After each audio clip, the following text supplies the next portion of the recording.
అదే RTV app వార్తల్ని క్షణాల్లో చదివే అవకాశం ఉంటుంది. ఒక న్యూస్ పేపర్, ఒక టెలివిజన్ ఛానల్ మీ చేతుల్లో ఎప్పుడూ ఉంటాయి.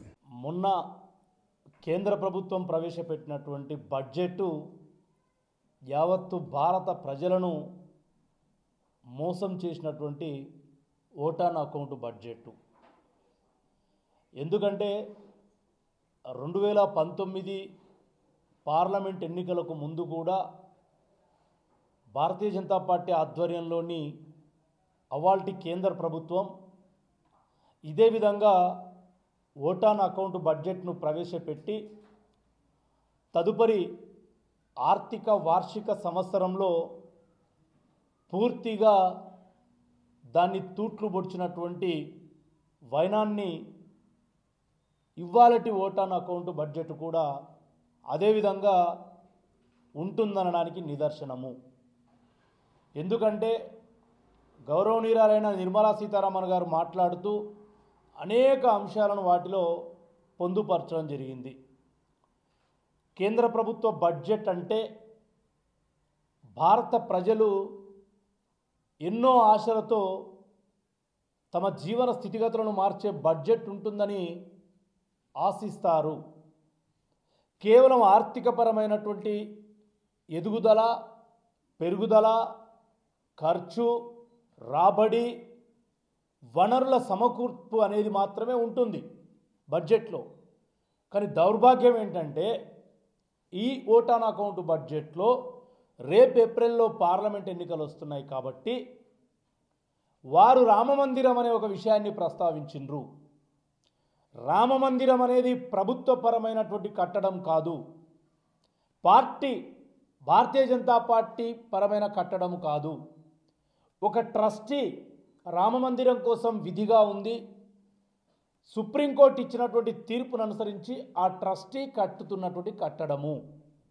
మరి ఆ కట్టడాన్ని ఈరోజు పార్లమెంటులో బడ్జెట్ సమావేశంలో ఆర్థిక మంత్రి ప్రసంగంలో రావడం కేవలం రేపటి ఎన్నికల్లో ఓట్లు రాబట్టుకోవాలనే జపం. దీన్ని కాంగ్రెస్ పార్టీ ఒక అధికార ప్రతినిధిగా నేను కూడా తీవ్రంగా ఖండిస్తూ ఉన్నా. ప్రజలకు ఏం కావాలో ప్రభుత్వం బాధ్యత, ప్రజలకు ఏం చెప్పాలో ప్రభుత్వం ఆర్థిక మంత్రి చెప్పాల్సిన బాధ్యత ఓటాన్ అకౌంట్ బడ్జెట్లో ఉంటుంది. దాన్ని విస్మరించిండ్రు. ఇక బడ్జెట్ విషయానికి వస్తే ఈ 5 ఏళ్లలో ముఖ్యంగా 2023, 2024కు సంబంధించిన ఫైనాన్షియల్ ఇయర్లో 13% గ్రోత్ చూపించిండ్రు. 13% ఆర్థికపరమైనటువంటి అభివృద్ధిని చూపించిండ్రు మేడం గారు. మరి 13% ఫైనాన్షియల్ గ్రోత్ ఉన్న ఈ దేశంలో ఎన్ని ఖర్చు పెట్టినవు? ఆదాయం వస్తున్నప్పుడు ఖర్చు కూడా పెరగాలి. ఎప్పుడైనా ఆదాయం కంటే ఖర్చే ఎక్కువ ఉంటుంది.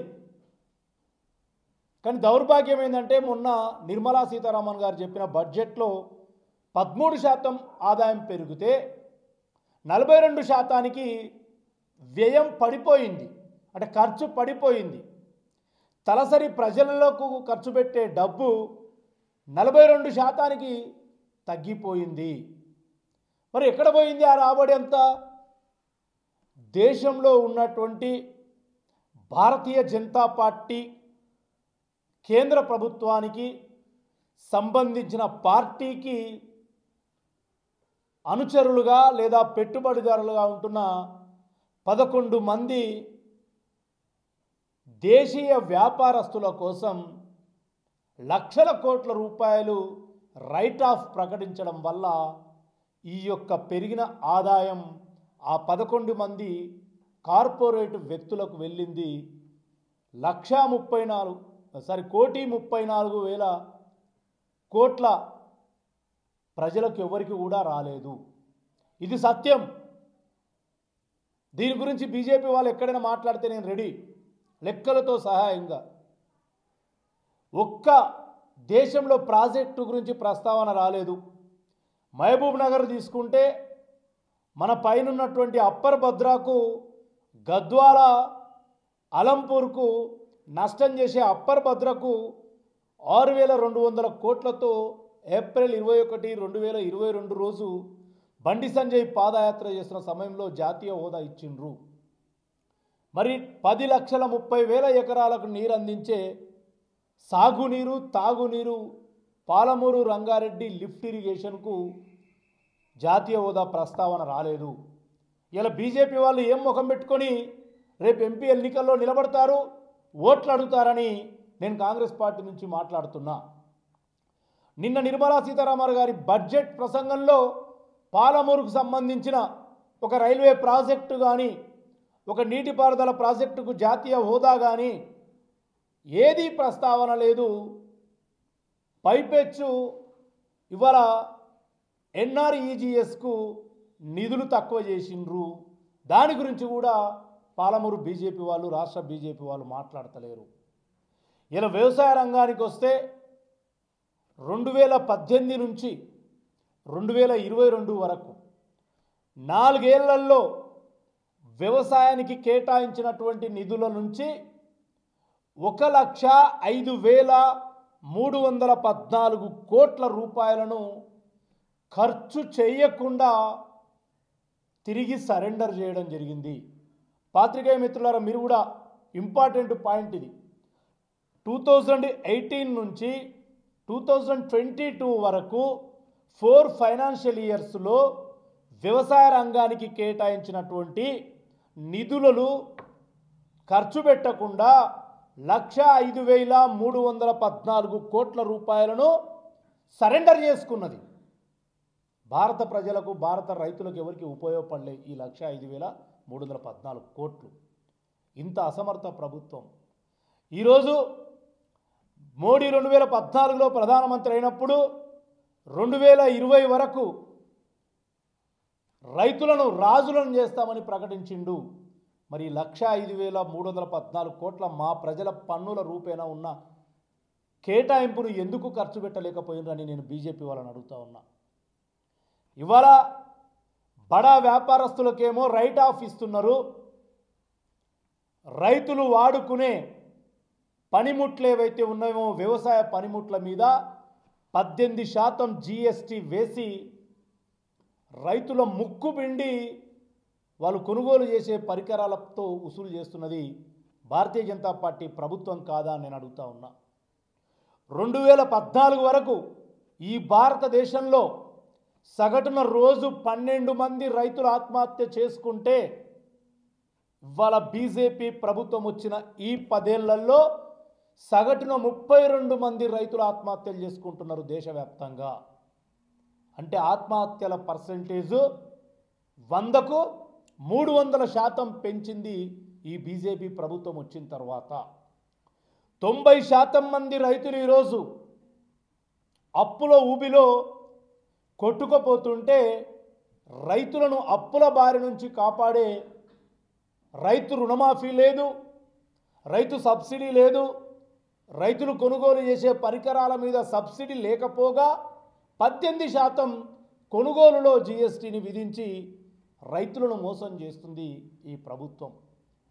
2021లో 2020లో ఫస్ట్ కోవిడ్, సెకండ్ కోవిడ్ సంభవించినప్పుడు దేశంలో 1,20,000 పైచిలకు చిన్న మధ్య తరహా పరిశ్రమలు మూతపడితే సుమారు 1,33,00,000 మంది అందులో పనిచేసే చిరు ఉద్యోగులు, చిన్న ఉద్యోగస్తులు రోడ్డు మీద పడితే ఆ రోజు ఏం చెప్పింది మోడీ ప్రభుత్వం అంటే కరోనా వల్ల నష్టపోయిన ప్రతి ఉద్యోగికి, చిరు ఉద్యోగికి మళ్ళీ ఉద్యోగ అవకాశాలు కల్పిస్తామన్నది.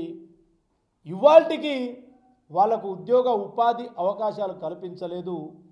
వాళ్ళు కోల్పోయిన ఉద్యోగాల వల్ల ఇవాళ దేశంలో కొనుగోలు శక్తి పడిపోయి జిఎస్డిపిపై దాని ప్రభావం చూపింది. ఎందుకంటే ఆ 1,33,00,000 మందికి నెలకు 10,000, 25,000 వస్తే ఏదైనా వస్తువులు కొంటే కొనుగోలు ద్వారా వచ్చే ట్యాక్సెస్ ద్వారా దేశం జీడిపి పెరుగుతుంది. అది కూడా ఆలోచించలేదు బీజేపీ ప్రభుత్వం.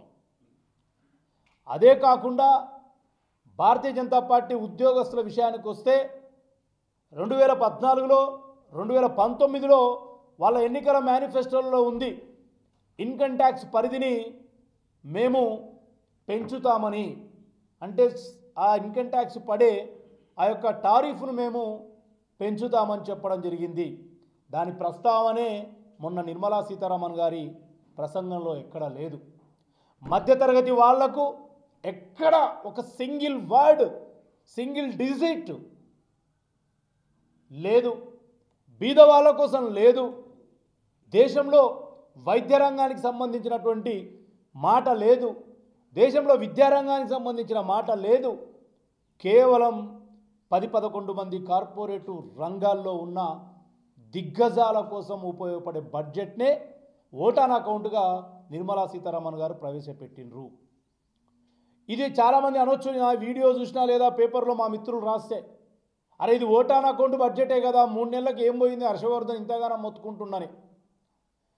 గతంలో 2019 ఫిబ్రవరి 1వ తారీఖు నాడు కూడా ఇలాంటి ఓటాన్ అకౌంట్ బడ్జెట్ ప్రవేశపెట్టి దాన్నే అమలు చేసినటువంటి బీజేపీ ప్రభుత్వాన్ని కాంగ్రెస్ కాదు ఈరోజు దేశ ప్రజలు నమ్మే పరిస్థితుల్లో లేరు.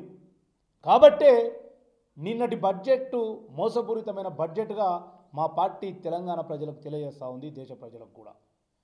జిల్లాలో ఈరోజు రేపు జరిగే పార్లమెంట్ ఎన్నికల్లో ఒకరిద్దరు దూసుకొస్తున్నారు.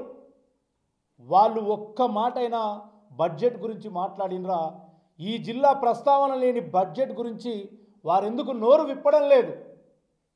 ఇవాళ అన్యాయమైపోతున్న జిల్లా గురించి మాట్లాడనోళ్ళు రేపు ఎంపీలుగా గెలిస్తే డూడు బసమన్నలుగా ఉంటారు తప్ప జిల్లా ప్రజల కోసం ఒక్క మాట కూడా మాట్లాడబోరు. కాబట్టి రేపటి పార్లమెంట్ ఎన్నికల్లో జిల్లా ప్రజలు బీజేపీకి బుద్ధి చెప్పాలని ఈ సందర్భంగా మీ అందరితో మనవి చేస్తూ ఉన్నా. Thank you. మరిన్ని వీడియోస్ కోసం ఛానల్ ని సబ్స్క్రైబ్ చేయండి. లేటెస్ట్ అప్డేట్స్ కోసం వాట్సాప్ ఛానల్ ని ఫాలో చేయండి. అండ్ లింక్ డిస్క్రిప్షన్ లో ఉంది.